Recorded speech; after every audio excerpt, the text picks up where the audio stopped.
2, 1. Welcome to OState Daily. Casey Porter here. We have not put out a video in a while. We'll explain that as we go on, but as you see, former Cowboy great, former NFL kicker, Scott Tyner joins OState Daily. Scott, it's always a great day to be a Cowboy. Today is extra special. I can't tell you how big of a home run that Chad Wyberg hit in more ways than just hiring Eric Morris. The way it was gone about, I am so proud of Chad. We said all along he was going to do this. He just does what he does. Yeah. What a job, Chad Wyberg. Let's freaking go. Well, man, I haven't been on X very much. Yeah. I mean, it's just kind of, I've got too many Longhorn and Red Raider and Aggie fans around that just bounce every time I open my mouth this year since we haven't played well. But, knowing Chad, knowing the guy that he is, and, like I told you last time we were on, I bumped into him homecoming weekend, and I asked him if I needed to send him my resume, and he just looked at me with kind of that sly half of a wink and said, "It's going to be great." So, and here we are, and I'm like you. I mean, I'm excited. I don't know. I did put a tweet out last week that, for my 2 cents, Eric Morris is my guy. He answers all the questions that I had about the program, which I'm sure we'll get into as we go. And I don't want to give the spoil away on what I feel about that, but. And he was my guy, and we landed him. And like you said, Chad is. Obviously, we'll see how it turns out, right? We got to get on the field and win games and all that stuff. That's fine. But with Lutz and with JC and with David Taylor and the things that are going on across the program under Chad's leadership, I mean, very quietly, none of my Aggie fans, none of my Red Raider fans really have said much about another national championship in our program, which happened just a couple days as well. So I'm proud to know Chad Wyberg, and hey, I busted the orange right back out today. Give that a baby. I've been doing Christmas decorations at the house. Got my orange OSU tree right here. Got my orange Joe's cup. My Black Saturday posters right to my left here. So it's all OSU today, and Cowboy football looks like we've got a direction. It's time to get excited about what's ahead for us. 100%. Hey, like you said, no hire. I mean, you could hire Newt Rockne and it may not work out. You never know how the end result's going to be. But as far as the process goes in coming up with the correct person, even if it doesn't work out, Chad Wyberg gets an A+++, A+ masterpiece, class, just class act in the way that he did these things. And again, even no matter how it works out, he could not have done better. Now, here's reason number one. Obviously, you got to get the right guy.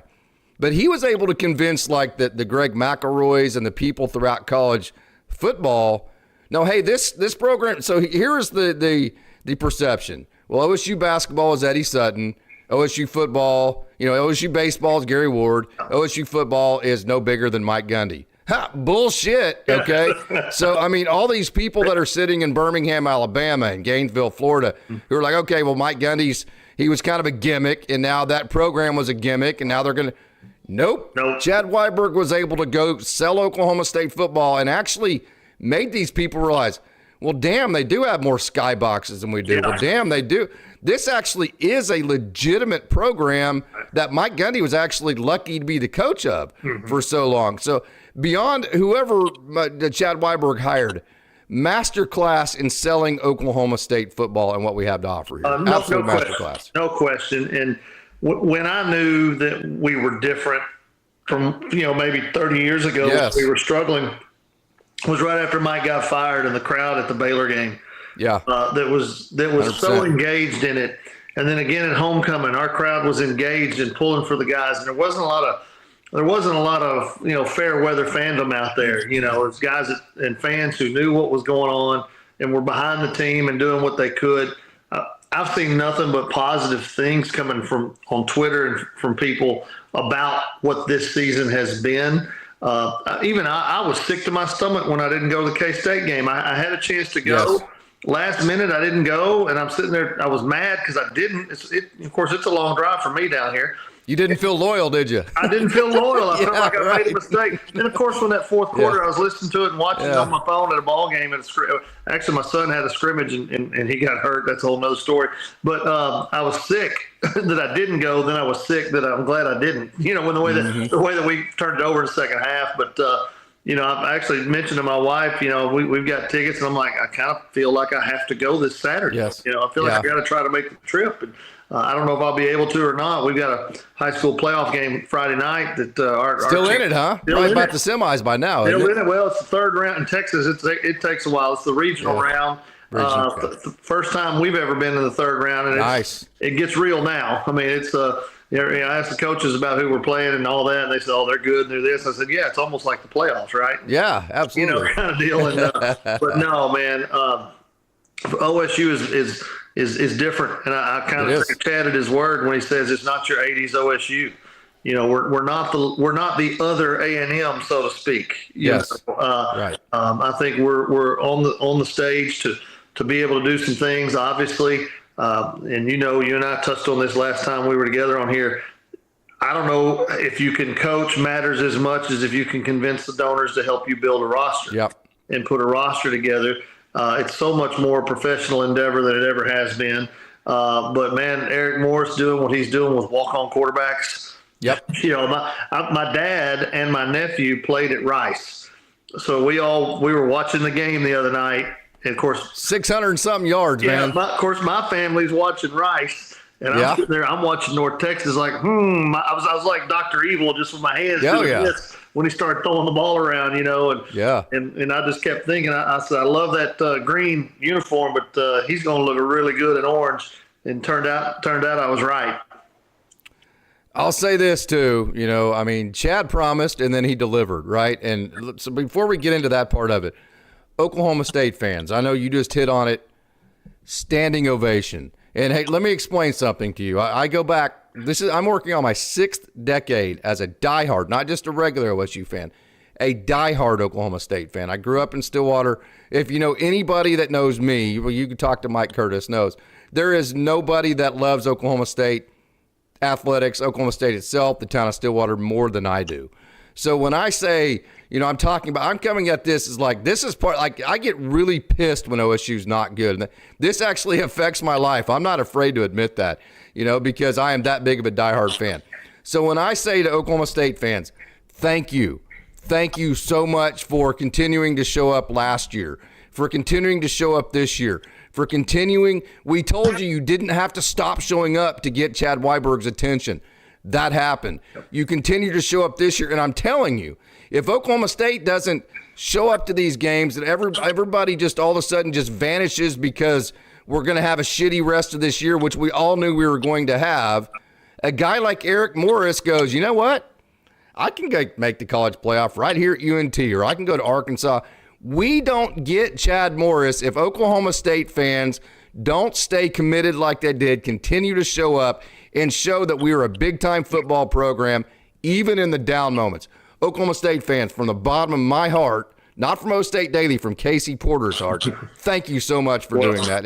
We got the right guy because of it. I think you misspoke. You said Chad Morris. That's my good friend. No, Eric Morris. Yes, I did. Chad's sitting about 4 miles from where I'm at right now. He and I've been catching up since I've been back home, but no, Eric Morris for sure. And I actually write a little blog, a little silly, stupid Facebook blog with a friend of mine on college football. We call it NACS. It's called the National Ass Kicking Service. And so every week he writes a blog about the coach's death pool, about what's happening in the coaching carousel. And I do a Big 12 piece, and I wrote a piece last week that said something effective. Helps on the way to Stillwater. Said, looks like we're going to end up landing that Morris guy. And my comment was, no, not that Morris, the other one. Right. Yeah. With Chad Wyberg being the AD and then Eric Morris being the coach, I'm going to say Chad Morris. I don't know how many times. Right, so just know if I do, sure. Just go ahead and correct it in your own mind. Your point about the loyal and true fan base. I think that's attributed to a lot of things. I think a culture of success and winning, but the university's grown so much in the last 25 years. It's got more of a national profile. Obviously the effort of, I just think back to obviously T-Boone and the things there, but the America's Brightest Orange campaign, that kind of was in that mix. And, being a guy from Texas, it's just east of Dallas, so many kids in these high schools around where I'm at are going to Oklahoma State. It's their choice. And it used to be pretty exclusive to Arlington, Denton, North Central Texas, but now these small town kids from Canton, Edgewood, you name it, out here in just a little east of that, a little smaller, more rural, they're choosing Oklahoma State in what would normally be Texas A&M country. Yeah. So I do think that a little bit of that lends itself to the university, has made itself something that people fall in love with. My two boys have. You're the perfect case scenario, right? Yeah, I'm going to be there next month for graduation. I'm actually going to graduate one. So you take all that, you throw it into Boone Pickens Stadium and what happens on a game day and the atmosphere. I mean, there is nothing like just walking around, hanging around the Stables or Joe's, or walking through the tailgate section, being in the stadium. I mean, it's an incredible experience. And like Greg McElroy said earlier today, we've got a sweet scenario. We've got a sweet situation. We've got people with the big money that are investing in that program on a week-to-week basis, even when the program isn't viable. And I really just don't think in this day and age of college football, you're very far away from viability. Get the right fit, the right guy, and then the people rally around that, and you start building that culture very quickly.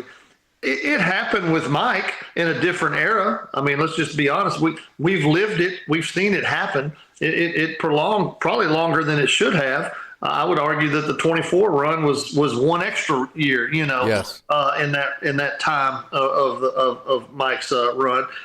So we've done it before. I love it. I'm excited. I mean, I don't have to see a lot to get excited about what's coming. I just know having a direction, and a guy like Eric Morris who typically does more. What says OSU football more than a guy who has done more with less? Yeah. I mean, that's what he does. He's a quarterback guy.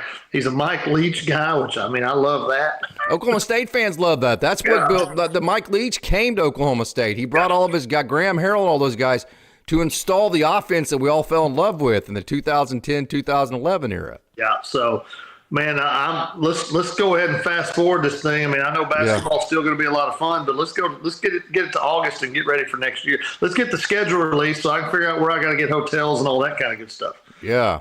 So you mentioned the fit part of it, needing to know the area, needing to know the culture in this area, the culture of Oklahoma State. It was going to come down to Eric Morris and Colin Klein. And so I think Oklahoma State definitely made the correct decision. And I will say this. It's 4D chess that Oklahoma State and the admin made that they played here. They knew that they could not screw this up. I don't know how many times I've said, hey, in 5 years, we're liable to be Division II if we don't get this hire correct, right? So they had to get it right. So they couldn't let a local reporter who's in it for hey, look at me, I'm in the know. I know everything's going. They couldn't let a guy like that screw things up by trying to get in the way of it and make somebody answer questions that they can't answer in a press conference that's 3 weeks before the season's over, that kind of deal. Yeah. So they played a game of 4D chess, and we all got the tidbits of information. You and I have talked. You're my witness here. All the former players, we all got the same information, and it was bits and pieces of information to throw all these look-at-me type reporters off the scent of the real guys so Colin Klein doesn't have to answer that awkward question, or Eric Morris didn't have to answer that awkward question until it was too late at North Texas. So for that fact, if you were one of those media guys that fell into that trap, I'm laughing at you today, to be honest with you, because you got used by a system at Oklahoma State that knew they couldn't screw things up, and they played 4D chess with it, and they got the right guy behind it. That maybe I'm a little too strong on that, but that I know that's a fact. I am not wrong with that. I don't know that you're too strong with that. I mean, even for my non-expert eye watching it from afar, I was never on Golish. No, never. And I'm not saying he wouldn't have been a great pick. I'm just saying I just never felt like that was the target. There's just too many factors. It just felt like that was going to fall to waiting on Florida State or Arkansas or somebody like that. I mean, I never bit that hook.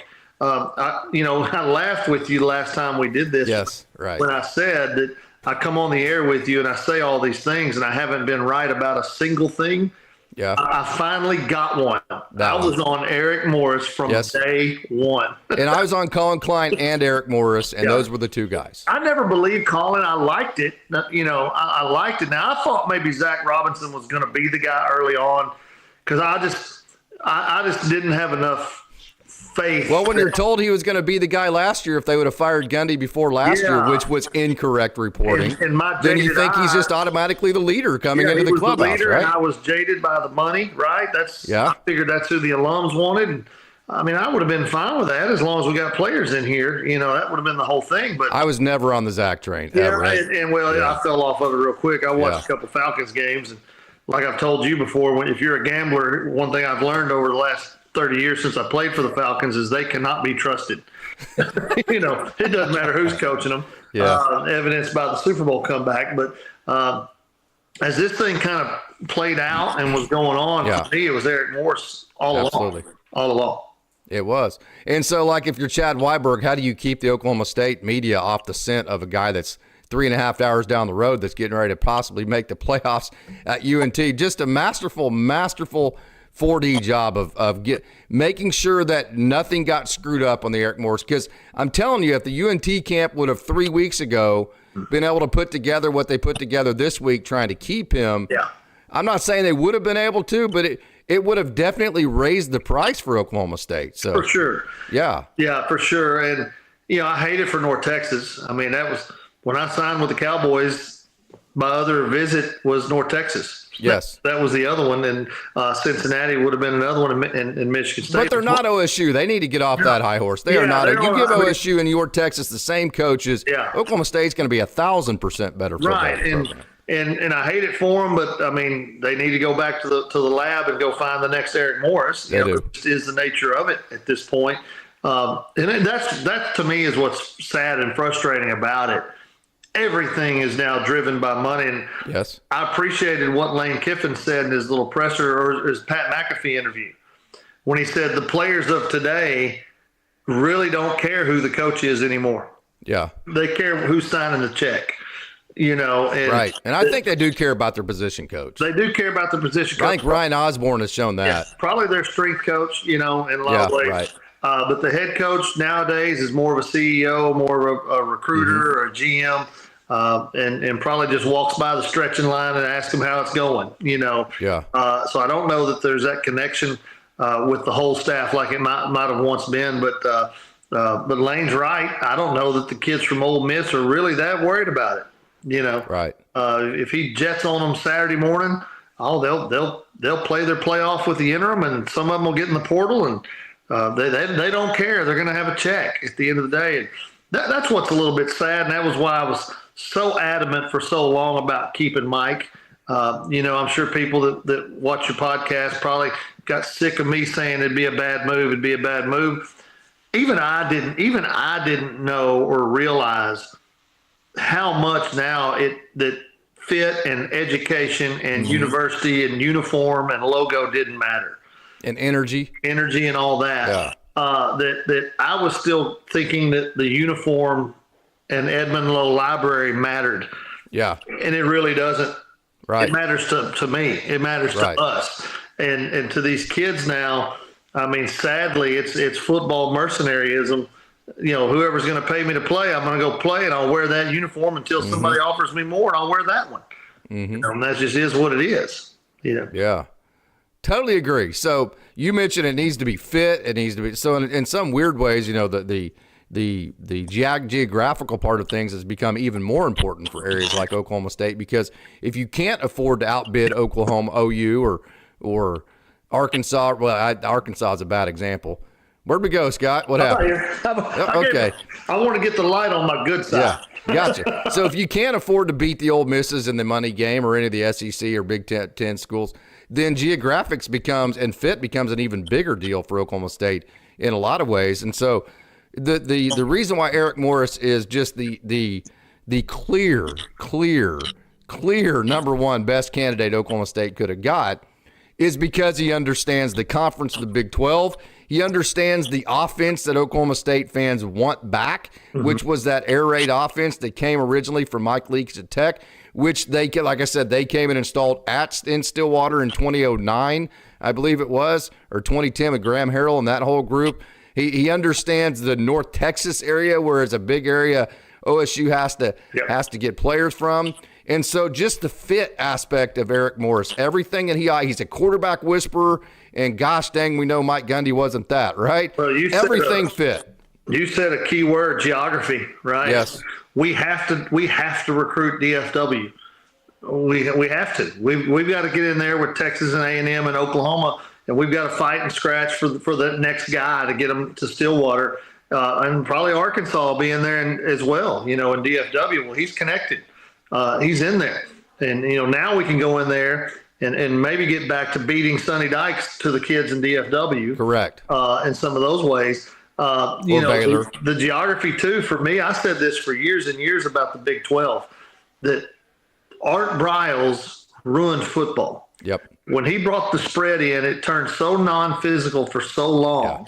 Yeah. And I'm going to make a real long, I could get the chalkboard out and show you what I think, but a real long story short was the Big 12, we started losing to the SEC because the types of kids we started producing were your Des Bryants. Yeah, who were great athletes, and Justin Blackmon's, who were great receivers and great playmakers and great, but 10 years in the SEC, those kids are playing outside linebacker. Mm-hmm. They're growing up a different way. Yeah, they're Kendall Daniels. And so right.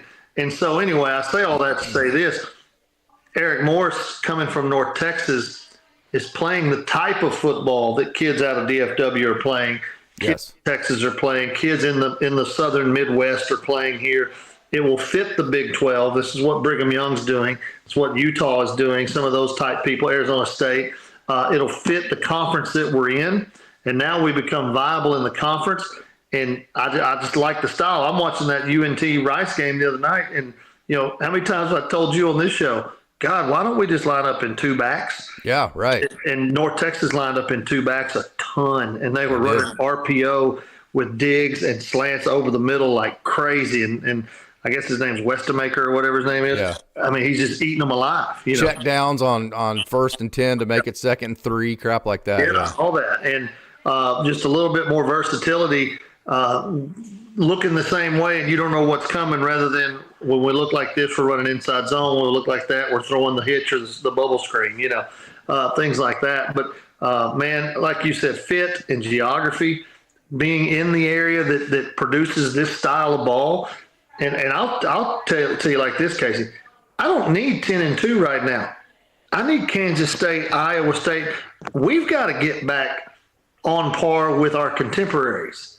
Yeah. We've got to get back in the mix with the people that are like us. No doubt. TCU, Baylor down there in Waco, with all their garbage. A whole nother conversation for another day.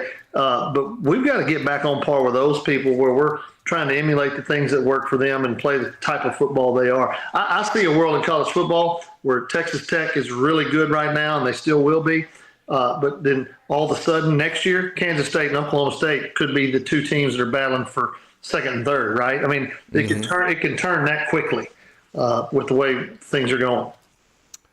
Absolutely. So we have a comment here that Jay Cuddy's not happy with the hire in Eric Morris, because we hired a small school head coach who has had one great year. This feels like when Florida hired Billy Napier. Okay, so I guess my question would be, who would the alternative be that you wanted? Because if you compare Alex Golish and Eric Morris, so Alex Golish has 0 Oklahoma kids on its roster. It has he has 2 Texas kids on its roster. One of them is from Houston, okay? And we ain't getting nobody from Houston. I mean, not very many, right? And he has 2 kids from Arkansas. Everybody else is from areas that we never recruit and never will recruit ever, at least on a consistent basis. So if you're going to say it should have been Alex Golish over Eric Morris, I'm just going to go ahead and tell you you're wrong. End of discussion. I'm not even going to make that argument. That's just not even the correct argument to make. Beyond that, okay, who else do you want? Colin Klein? I mean, so if you want to say, well, we should have hired a head coach. Okay, Dan Mullen. Okay, do you want Dan Mullen? That's right. I mean, is that who you want? There, right? Yeah, I mean, so would you rather have Eric Morris or Dan Mullen? So my point to that would be, well, then who do you want? I mean, if you don't want him, then it would be the coordinator guy. That would have been Colin Klein. Well, and here's what I'll tell you about – here's what I would tell Mr. Cuddy on that. Hey, maybe you're right. Yeah. But here's the caveat that none of us will ever know. Yeah. did Chad have to get the okay from the people with the real money? 100%. And to me, that's all that matters. And I'm going to use the example I've used before. Joey McGuire was a chump before Cody Campbell. Yeah. He was just another really good Texas high school coach who was floundering in Lubbock. And Cody Campbell shows up. And now Joey McGuire is a nationally relevant head football coach at a Power 5 program. And I guess now all of a sudden he would be a guy that the commenter would want to hire. Yeah. I think it's just a different game now. I don't think coaching experience is nearly as important now. Who was that? As far as the guys available, who was that Oklahoma State could get, though? Yeah, right. Dan Mullen. There were 10 great jobs available, right? John Gruden, Dan Mullen. You could have rehashed anybody that just got fired from somewhere, Brian Kelly, did you want him? Right. And I just don't think that experience at the P5 level matters, because the Power 5 as it exists today has only been around for 3 years. Right, exactly. Nick Saban doesn't want to navigate it. He chose not to. And we know he can coach. So, I love the fact that we got a guy. And again, Mr. Cuddy might be made right in a couple of years. Not saying that he's wrong, but what I'm saying is geography, fit. Obviously, the people with the money to build rosters gave it the go-ahead and the okay. He's a quarterback whisperer. He does more with less. Yeah. All of the things that make this relevant, he's about. And we got to give him a chance to do it. So he has a question here. I know his name's kind of toxic, but why not Brian Kelly? And Brian Kelly, okay, first of all, he just got ran out of town, right? And yes, he is toxic because he is toxic. And so here's the problem. When you talk about fit, like quarterback whisperer, that's a big deal to Oklahoma State fans, because if I were to ask you as far as decision-making in terms of personnel, what was the worst position that Coach Gundy had in terms of being able to make a decision and develop? Quarterback. Yeah. So there you go. That's another reason why people are excited about Eric Morris. So when I say probably the worst part of Mike Gundy is that he was a dick. He was a complete asshole. He didn't, sorry, but he didn't. My asshole. He was my asshole until he wasn't, right? Right. He didn't massage the donors. He didn't massage, but I promise you, Brian Kelly's going to walk into Oklahoma State and go, well, God damn it, I'm Brian Kelly and blah, blah, blah, blah, blah. Well, I'm not doing any of this shit, right? That's the exact opposite of what OSU needs right now. And just to put a little exclamation point on your point, the story coming out of Baton Rouge is that Brian Kelly was disengaged and playing golf every Correct. day. So if it's Mike Gundy all over again. Nobody's going to donate to that. And at least Mike was coming to the office and working. Yeah. But if you can't get Brian Kelly to get engaged at LSU, you might as well hire me, pay me a ridiculous amount of money to go. Or just go back and get Mike Gundy again. Yeah, I can go 2-10 there with some talent, and I'll love the place, and I'll give great press conferences. Brian Kelly would not have engaged it. When it all started, I was a Dan Mullen. I was on Dan. You were. All he's doing is winning. And I'm thinking, okay, he's a veteran guy. He'll stabilize it immediately. Correct. And I'm not sure I'm wrong on that. I'm not sure that if he was even interested, that wouldn't have been a good. He would set up the next guy. He would set up the next guy. Yeah. I just think with a guy like Morris, that's somebody that can be ours. Yeah. Right? If that makes any sense. No doubt. Where's his next move? Okay. That's why I said not only instant success, but lasting success at OSU. Yes. I hope the guy 4 years from now takes the Florida State job. Yeah. That means we did some winning. Yeah. Or ends up at Michigan or somewhere. Because if he bounces in 4 years, it means this thing's turned around and we're winning again and we're playing in January. No doubt. Yeah. No doubt. So just kind of also to give you an example, Kirby Smart, he was a coordinator, right? Steve Sarkisian was pretty much a disaster when Texas hired him. Matter of fact, everybody was like, well, you're hired. They thought he's probably a pretty good coach, but there was just a lot of variables there that people didn't think Texas had to deal with. They felt like they could get the perfect guy. Kalen DeBoer, Alabama, coordinator, right? Brian Kelly just got fired. He's the guy you're talking about that you got head coaching experience from that looks like the home run. He gets fired. Josh Heupel, not very, he came from UCF, right? Lane Kiffin, okay? He was kind of in that Sarkisian category. Ask the people that are commenting how this guy from James Madison's working out. How's Kurt Signetti doing? Yeah, right. Kurt Signetti, right. Eli Drinkowitz, okay, was not a big name whatsoever. Shane Beamer, not a big name. Yeah, Mark Stoops, Mike Elko, assistant. Billy Napier. This would be the argument for Jay Cuddy. You know, big time there in Louisiana, not doing good in Florida. But I will say this: Louisiana, Florida, that's a big jump. We're talking Denton, Texas, to Stillwater, Oklahoma, right? Yeah, right. That's not as big a jump. Number one. Number two, if Eric Morris brings 10 guys with him that are on his roster now, we win 5 games next year. You know, like he's got a better roster right now than we've got. And we can call it P5 all we want. Yeah. They would beat us. Yeah. You know, that he's already Agreed. got, no doubt. He's already got better players than we've got. Oh, they beat the hell out of us right now. Like, for example, if we lose Haas, which it could happen now. I mean, I get it. Fine. We'll find another one. But he just brings Westamaker with him, and all of a sudden we're relevant, you know. Right. And let's go. And so, I mean, I get the argument. I don't begrudge somebody feeling that way.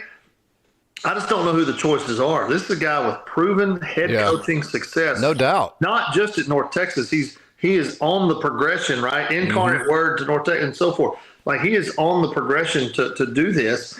And again, this is kind of a shot at us, right? I hate to be this way. We're not asking about a level of success that says vie for the playoff every year. We're saying we've got to be relevant and viable. And when we have a make us viable enough to get into the final 64 5 years from now. That's it. And when we have a chance to win 10, we go win 10. And if we ever have a chance to get in that playoff or win the Big 12, we go win it. You know, which we thought was enough for 20 years. You know, and it piled up a ton of wins, and it was 8th in the country over 20 years in wins. That's what we are. You know, I've got nothing. But, I mean, Matt Campbell, right? I don't think there's anything spectacular about what he does or how he does it, but he is being sought after by Arkansas from Iowa State because all he does at Iowa State is go 7-5 to 9-3 every single year. And he's not in the playoff hunt, and he's really only ever played for one Big 12 title. Yeah. He's never won a title. But that guy would be the viable veteran P5 head coach that has had success. I mean, and that's what you're getting. You know, Hugh Freeze. Yeah, you want him? No, I don't need. Me neither. I don't need any burner phones. Jeff Levy, you want him? He's the coach at Mississippi State. You want him? I don't know. He's doing okay. Yeah. I think he's going to grow it, but I mean, he's at Mississippi State. He's going to get smashed, you know. Mark Stoops. Yeah, Mark Stoops, right. Yeah. So here's So here's why I'm just so sky high, and I can tell you we've both been in the coaching industry our entire adult careers. And so there's a level of understanding of okay, so Edgewood, right? Yeah. Okay, you built an awesome program there. You won a state title there. You called plays. I mean, you were the superintendent, right? Well, that was in Tenaha. Okay. Yeah. So kind of my point is, okay, every single coach in that area, including Edgewood and where are you at now? Where are you at now, Scott? I'm at Edgewood now. You're at Edgewood now. Okay, yeah, you went back home, yes. Yeah. All these coaches from Denton Geyer to Denton Ryan to Edgewood to Plano East to Plano West to Allen, all of these coaches not only know who Eric Morris is, they're like, hey, if you want to go catch passes or throw passes or play offense or be on a really fun up-and-coming program, go play for that guy. Yeah. So when Eric Morris goes and walks in and talks to Scott Tyner, he automatically has their respect, and then they automatically already know everything about him. He is a person that can literally hit the ground running from day zero at Oklahoma State and never miss a beat. And I'll go a step further. This is probably the most important thing about what Eric's going to run into and what we're going to find out. We're going to find out real quick. Whether it was at Tenaha when we were winning that state, I'm looking. It's funny you mentioned. I'm looking right at our state championship poster right in front of me right now. Tenaha, this Edgewood team that I'm getting to watch as a superintendent right now, they have this in common. Jinx and Owasso for years and years for years, our Tenaha program, Oklahoma State during Mike's best runs, Oklahoma with Bob Stoops, and even Lincoln's group at Oklahoma, Sarkeesian at Texas, and now I keep picking on Joey McGuire at Tech because I got too many Tech people around me giving me a hard time. Here's what they all have in common.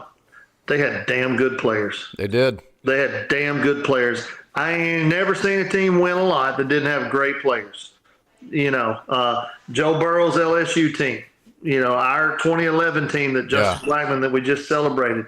I mean, you got to have damn good players. And if Eric Morris is going to be given the resources and the support and the back and NIL to go acquire them, then his first evaluation is whether or not he can compile really good players that fit and make a team. And then if he can do that, he goes on the field and wins games and do it.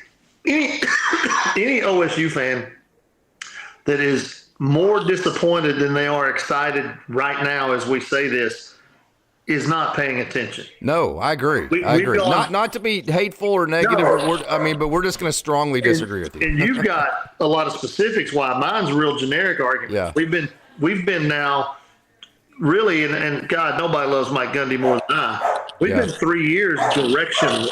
Yes. Because we haven't had NIL support because the donors were alienated and because Mike kind of thumbed his nose at the changes in college football. And so we've been spinning for now almost 3 seasons, for lack of a better word, 2 seasons for sure. Today, right now, at whatever time it is on a Tuesday during Thanksgiving week, we have a direction. Yeah. Now we know where we're headed and where we're trying to go. That's what I'm excited about. Like, I'm ready for the email to come in to renew my tickets. Absolutely. Let's go. Renewing them, and I'm sitting right there in that end zone. And we're not going to go undefeated. We're not going to go 10-2. I know this, but we're going to look like we have a plan, and we're going to put together a team that we can be proud of. And I'll go another one. Get rid of the classic uniforms. I mean, I love them. They're great. Get rid of them. Go back to the branded look. It's a new era. Agreed. It's new. Go back to something that's unique. Be different. I got to give us credit, and of course I'm on a tangent now. Here I go. We were the first to bring back the script helmet. We were the first to bring back the, what do they call that? The classic something. I don't know what they call it. The modern classic. That's what they're calling this look now with the triple stripes and all that stuff. We were the first to do it. Let's be the first to get out of it. It's a new time, and I don't care. It's established. I'd like to see Chad and Eric establish something that will be our new thing, right? Yeah, right. I love that we wear 3 helmets and 3 jerseys and 3 pants. I love it. But maybe it's time to say, this is our look. This is what we look like. Be black. I don't care. Be a white helmet, be a black helmet. I don't care. Pick one and let's go with it. Yeah. And either we have a Pete or a script or a brand. I don't care. That's what we are. And this is what we are. And we'll get an alternate and we'll wear an alternate. And now we start establishing our program. This is who we are and what we're going to represent and go. I think all those things kind of matter indirectly. But man, I love it. I mean, I just immediately when you texted, I went and threw on my pullover. I wasn't going to wear anything but my orange for this deal. I've got several tweets out there that have bad language in it because I'm excited and fired up. And I'm ready to see what he can put together. I mean, I'll be there this spring for the reunion. I'll find a way, to get out there and absolutely watch spring practice. And man, it's awesome. It's just really good to know that we're headed somewhere. Yep. And we're not going to make this a Coach Gundy slam. That's really the reason why OState Daily shut down for the time it did, was because there was nothing but venom and negativity, and that's not why this site was put together. Instead of having to answer all these questions, and I understand why people are frustrated, they have every right to be pissed and to be negative, but I'm just not going to let this site be that site that gives the people another forum to be able to do that with. So it was just easier just to say, until we get the new coach, that's the end of this. Sure. And, what I would say to that, and for all the, it's funny, I'm one of the older guys now, right? Yeah. Stay off my lawn kind of deal. Everything about Mike that has frustrated Cowboy fans the last couple of years, all those quirks, all those personality traits, are exactly why we loved him and we built the program. No doubt. Everything has a shelf life. It just ran its course. I think Mike's fine. I think I don't think he's bitter. You know what I mean? I think, he just is. I think he is petty. I don't think he's bitter, but I do think he is petty. I think he likes being petty, right? Yeah, I don't think I he's agree. petty as much as he likes the action, so to speak. He's always kind of like that banter. He's going to be on television, and he's going to, every time they introduce him, they're going to say 21-year former Oklahoma State head coach, winningest coach in OSU history. I mean, they're going to say that about him the rest of his life, and he's going to be on ESPN or Fox for 20 years. It's just going to happen. So, it's just one of those things. I mean, my Mike Gundy signed mini helmets right there, and he'll always he gave me and my kids, two of the best days and nights of my life on those two Bedlam games, the last few years. So, it is what it is. There's no sense in looking backwards. This is a forward move. David Taylor, a forward move. Oh, yeah. J.C. Hoyt, a forward move. My son is a manager for Coach Lutz now. He worked out with the girls last year. He says he can't walk through Gallagher-Iba without J.C. or Taryn Hoyt giving him a hard time for going to the boys' side. So there's a family atmosphere that I think Cowboy fans should really be proud of and get behind. So, I think the best is ahead, and that doesn't mean we're going to have the level of success that Mike had, but I think we're going to have a fun, viable atmosphere in Boone Pickens Stadium, and we're going to walk out there every Saturday thinking we have a chance to beat somebody. So we have a couple comments that work together. What happened this is from Jay Cuddy. And Jay, I hope you're not mad at us. We just disagree with your take on the hire here. We're totally excited. There's nothing negative about that for us. I hope you're not mad at us. But we got to give our opinion in the way that we see things too. But hey, what happened? All the talk about Zach Robinson being in the running for the job. Just curious is all. And then Adam Shelton says great hire. And then also, I think this is a correct statement from Nick. Thank Oregon for this change. So that ties in together. So, you get all this reporting that, hey, Zach Robinson was the guy last year if they would have fired Mike Gundy. And so that makes everybody feel like Zach Robinson was the guy. Zach Robinson was never the guy. That's false reporting. It is 100% false. It was never going to be Zach Robinson. And so that false narrative made people think Zach Robinson was the leader coming into the clubhouse and just made people assume it was going to be Zach Robinson when that wasn't the case. That's just another example of Oklahoma State throwing the scent off to people that they knew were look at me type people that would run with it to get them off the correct scent. Well, and even if he was the guy, his year with the Falcons in developing a quarterback might have thrown everybody off that scent as well. Correct. And if Zach was interested or wanted it, I feel for him. It'd have been He fine. didn't. Yeah, and he didn't. I mean, why would you leave? I mean, you and I said didn't. You and I did this last time. I said, why would he? I said, I was fine with Zach, but why would he leave Atlanta? He didn't. He wasn't going to. Yeah, why would you come to this? I mean, this is not – I don't know if college football coach is the worst or the best job in the world, right now. It's probably the best because they're eventually going to fire you and pay you not to come to work, for a lot of money. But no, I'm with you on that. And to Jay's point, I think there was a little bit of a curveball out there. I think there was a little loose 100%. ball. Zach. So let's just take the Zach situation. Maybe this will help Jay understand kind of where my take on it. Let's use the Lane Kiffin situation. Why on earth would Lane look at LSU? Well, LSU is the hot chick, right? LSU's the money job. It's the hot chick. That's where you go. That's who you look to. Zach Robinson was our hot chick, right? Correct. You walk in the bar and he's the guy. He was a Cowboy. He won bowl games. He was it. And maybe he would have been great, maybe not. I don't know. But I just think that's too easy, right? That's just the automatic first answer. And I think for Lane Kiffin, I mean, he's got to decide: does he stay at home with his wife, who's an 8, or does he go for the over made up, fake everything hot chick at the bar? Speak for yourself. My wife's a hot chick. Well, hey, mine too, but you know how it is. I mean, there's nothing wrong with an 8. And by the way, she's not here right now, so she doesn't even hear me. And she'll never watch the show. Yeah, but no, man. I don't know, man. I'm just my excitement. And I'll be the first to admit, I don't know if Eric Morris is going to be great or not. I just know we have a direction. There's no guarantees. And I like the traits. I like all you can do is make the best decision with the information you have at hand, and that's what happened. Yeah, I like the traits and the fit. So let's go. Let's get spring group together and let's go. And hats off to Doug. By the way, before I got to get off here to say, hats off to Doug Meacham. Yeah, no doubt. Did a great job. And Coach Bowen and those guys, you've mentioned them a lot this year. I mean, impossible situation. Impossible, yeah. And Doug has handled class, and he's worked hard. The kids are playing hard. They just don't have enough lead in their pencil to get over on anybody. Like you said, the quarterback situation just hasn't panned out like we thought a couple of years ago. But, man, I hope Doug lands on his feet. I'd love him to be a part of the transition because I think he's taken on an impossible task and done it with nothing but class, and he's been loyal and true the whole way. You got 5 more minutes? I got 5. Okay, good. We'll go 5 more minutes. I want to say this. Doug Meacham did a great job. Great job by Coach Bowen. I think Ryan Osborne needs to be a slant. Of course, the next guy needs to come in and be able to hire every coach that he wants. He doesn't need to be told you're keeping this guy.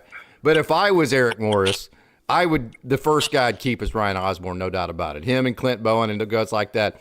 I think they have definitely, and I think Doug Meacham in some capacity, I hope he stays around Oklahoma State. And then I keep hearing, there's only like 2 guys on the roster, players-wise, I would keep. No way, man. There's like 30 to 40 really good football players, and they're all young on this team, that OSU has a really good – I mean, I'm telling you, Eric Morris is going to come into this. He probably looked at the roster and went, this roster is a hell of a lot better than I thought it was when I just kind of saw it from the outside in, looking at the Wendell Gregory's and the young guys that are on this roster that he can add to build with. So there's a lot to be excited about. I've seen a lot of good things, and if we've seen anything, it's that belief and the psychology of coaching matters. What Coach Bowen has done with this defense. We went through Coach Nardo and now this year our NFL guy Grantham couldn't get Grantham couldn't get him to play hard enough to stop anybody, and this guy's making stops. That's Kansas State offense that we can't hold under 40 the last several years. Correct. Look what they did to Utah this week. And right. And all of a sudden we make them look pretty rudimentary and in trouble. So I think psychology matters. I think energy matters. I think energy is a lot of it. It really is. And getting some guys with a little bit of belief and getting them to play a little bit harder than what their talent level has to offer and try to make something happen. Okay, last thing here. We're going to go on a 2-minute warning here. Coach Gundy, I want to say this about him. I appreciate everything he did. He's going to be the winningest coach Oklahoma State's ever had. In our lifetime, probably forever. Thank you so much to Coach Gundy for everything he's done. I'll say this, we have moved on from him, okay? We have squarely moved on.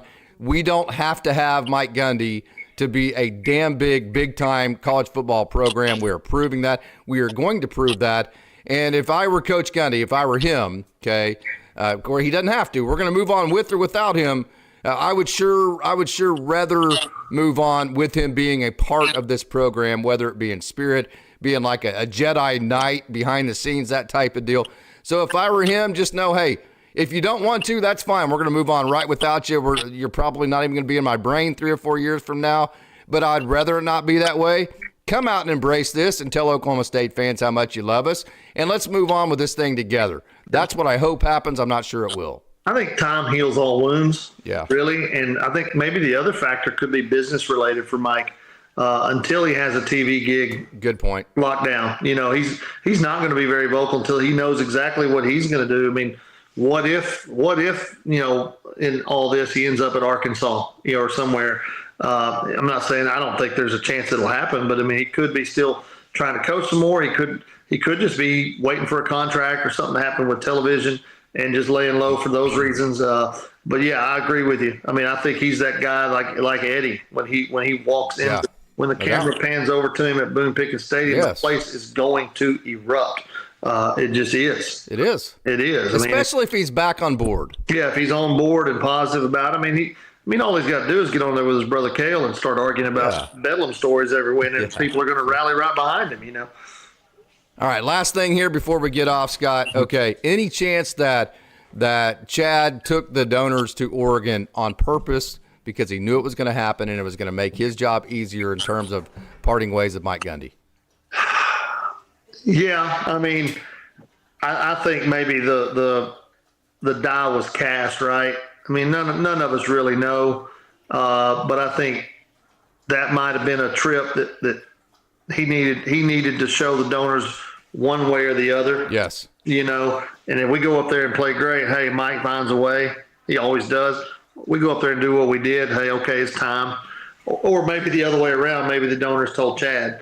Yeah. And it's sadly for Chad, he's the AD as long as the donors are giving money. No doubt. When they stop, it kind of changes. But no, I think so.